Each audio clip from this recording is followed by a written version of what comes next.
Мен 2 жылдан бeri бир тушту колдонуп келаткам, Мактын тушун. Ошом азыр түгөнүп, мага жаңы туш алыш керек болуп атат. Ошол үчүн мен Lotte Department Store'га келдим. Алдында мындай Пушкиндин эстелиги дагы бар бул жерде.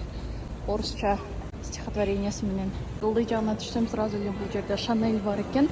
Shiseido, Dior, YSL бардыгы бар экен. Биринчи азыр Estee Lauder'га келдим. Triangle. Ар бир магазинде ушундай отуруп трай кылса боло турган жери бар. Следующий слот Hourglass мындай экен. Бул көзүмдү Hourglass менен кылдым. Аябай удлиняет прям. Жагымдагы Estee Lauder'ды өчүрүп салдым дагы, анын ордуна Hourglass'тын башкача тушун кисточкасы мындай башкача экен. Бул көзүмдө Hourglass, бул дагы Hourglass, только ар кандай варианттары. Bobbi Brown'дун новый тушун көрдүм.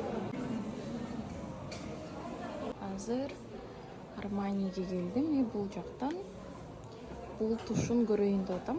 Пока что фаворит вот этот левый глаз Hourglass'тыкы. На правом глазу у меня сейчас Armani, но что-то мне, он пока что эмеге жете элек. YSL'ге келдим, азыр новыларды трай кылайын деп атам. Короче, YSL'ге барсам, у них нету нормального ремувера, чтобы снять макияж глаз, типа макияж ресниц, тушту кетирейин десемчи. У них просто какая-то мицеллярная вода.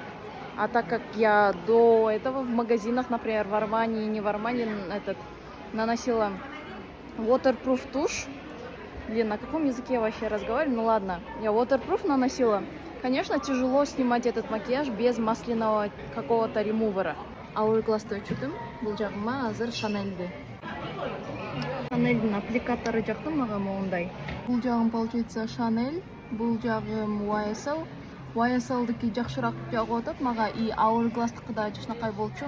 YSL'дан монтип көрсөм, колума эч нерсе жукпайт экен. Chanel'ден минсем, колума жукту. Lancome болду, бул жагым YSL. Так. Lancomедуку мындай экен. Все-таки YSL Yves Saint Laurent'тыкын ала турган болдум. Вот, все, азыр магазинге барып алам. Мындай экен. Так, эки жагым тең YSL болду. Тушту алдым. Ичинде вот так запаковали.